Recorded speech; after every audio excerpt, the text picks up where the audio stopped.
Kumpi mieluummin? Karge FPS. Mä lipsahdin. Ja mun ohjain sammu. Vai, Leva, vein just alaikäisen treffeille. Kiitos kuski. Eetu puhuu. Hei vinkare, tuu pyyhkii mun perse. Vai? Lakkolaksatiivi, kaktus ja bensaa, kello on 3.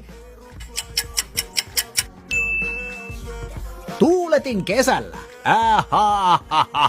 Se jäi jumiin. Vai kuuma kaakao talvella? Isä sanoit, ettei kermavaahtoa ole enää. Mitä tämä kaakaoni päällä oleva vaahto sitten on? Kiitos katsomisesta. Tykkää videosta, niin saat viikoksi todella paljon.